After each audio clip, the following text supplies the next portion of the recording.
Hey there, Wastelander. It's McFly back again with another Fallout 76 video, and I am proud to sit here and say we are probably getting the best update to this game ever since Wastelanders.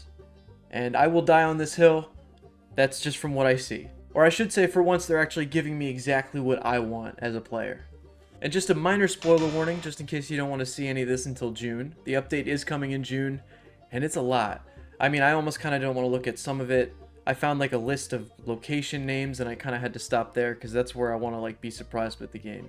But let's jump into this. It's very exciting for me. I just don't want to know the full meat of it. I just want to know what I can expect, I guess, so I can kind of gauge my expectations. So as far as that goes, no gameplay in the video, just straight information. If you guys want to see more about it, like visually on the PTS, I'll link a couple videos down below if you want to check them out. The update itself is called Skyline Valley. And we're going to start right there. It's a whole new region to the map, right below the Savage Divide and in between the Ash Heap and the Cranberry Bog. So basically the map is going from this to this. And right there I get so excited because it's just so much to explore. I hope they just have filled it with so much Fallout. And as for a player who spent a lot of time with this map and doing a lot of research, a lot of the base map locations are based on actual locations in real life. So I was thinking, how does this one fall into play? Hopefully it still matches up with that. And I'm very happy to say that it does.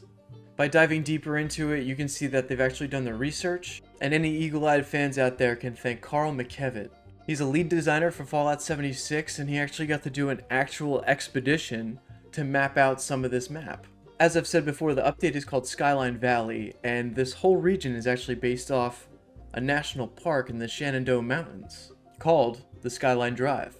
I've never driven it, now I want to. He has a video on his Twitter when he was doing the research for the map itself, and the fact that they're still going to these lengths to add to the game really gives me hope for the future of it. This was just an awesome little bit of information to find out, and it just gets you more excited for the update if anything. Alright, so new map location, check. Fits in with the lore in the area, check. What else can we expect? Now, from what I've seen, like I said, I stopped looking at the names because I don't want to spoil it for myself, but we're looking at 30 plus locations in this area, as of right now. There's writing all over this information that says it's subject to change at any point, so you know, just take that with a grain of salt, but we are looking at least 30 locations, 35 from what I counted. If you notice a very specific vault in the picture, it looks like 63 is going to be opening, or we're going to find out what happened to it, I don't know. But I cannot be more excited about that. And then along with all that information, we're also getting balance changes to weapons, enemies, and maybe a few new enemies to go with it. But before I go any further, I cannot understate how much information and how much work goes into the Fallout 76 wiki. Whoever operates the Fallout wiki, thank you so much. But with all this information, we're getting 2 new enemy types, and we're finally, I think, gonna see the mutated bird. And come to find out it's a turkey? I didn't know, but the more I look at it here, yeah, I guess that's a turkey head. I always thought it was a vulture. The wiki, and I guess the updated info is calling them a thrasher. And along with that, apparently we're going to see the long-awaited Wanamingo. We've had the plush for so long, but now we're actually going to get the enemy type and maybe learn a little bit more about it. Alright. Yeah, I don't crack fingers. Let's jump into the... Now, as we said before, it's basically just stating that the PTS is open. This update is technically live on the test server, and if you want to go check it out, you can go into their Discord and give feedback. Just making sure everything's working by the time it releases in June. But then there's a little bit more to it than that, because they're only rolling it out in certain parts. First is the first part, which is the map, and I believe a couple public events. And then the next part will roll out the whole new main quest line that it's bringing along. Another reason to get excited. One of the new public events is called Dangerous Pastimes. In this event, you will help thrill-seeking storm chasers get the best picture of the storm by protecting them from the elements, the Lost, another new enemy type, and nearby charged enemies. And then on April 27th, Dangerous Pastimes will be replaced with Fosnot as we test some changes around the...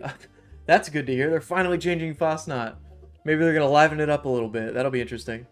And then Dangerous Pastimes replaces Fosnot back on the 29th, so I guess they're just doing a quick test of Fosnot. Now we get into some fun of it. Now we're talking about the combat rebalancing. Starting off, we're going to be adjusting the following creatures: anglers, cave crickets, floaters, gulpers, mutant hounds, and protectrons.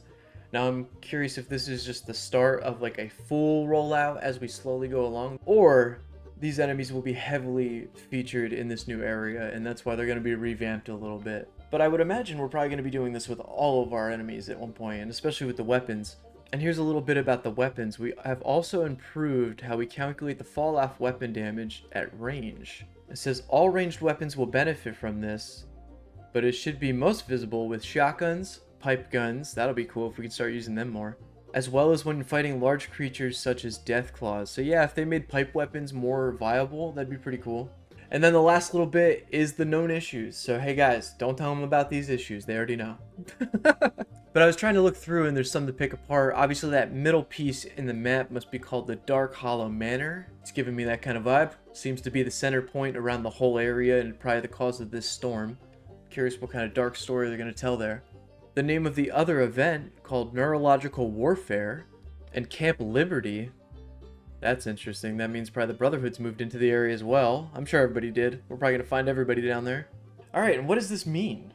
Amazing. Like I said, this is probably my favorite bit of news I've heard since Wastelanders. I really did enjoy the Steel Dawn and the Steel Rain era, but they just didn't fully hit it there for me. And then basically every other quest leading up until now has just been, man, I'm just going to say boring. Even the new one, I've already checked out of it. I've just started just going through the motions. It's not Fallout to me. It almost kind of takes me out of it because there's almost too many people to be involved. We're only like 20 something years after the bombs dropped, and then just a lot of the greenery they're trying to bring in. That also is what I was going to say, possibly a negative for all of this. It is a national park, I get that. But this is Fallout, and I'm pretty sure bombs have dropped pretty close by. So why is everything so green? My Fallout is broken and dilapidated and just destroyed, and there's some kind of beauty in that. I love that. But as long as the map itself has like secret areas to discover and just fun things to explore, that is my bread and butter with this game. That's all I've wanted. All I've ever asked for is a map expansion. So one, I'm just so happy for this. But that'll about do it. I mean, that's all we got here. That's probably all I'm really going to dive into about here until we actually get it in June, because I don't know. At the same time, I like to look into stuff, but then I also like to hold off on the actual content. So I can't wait to dive into this. Of course, we'll obviously have streams and all that.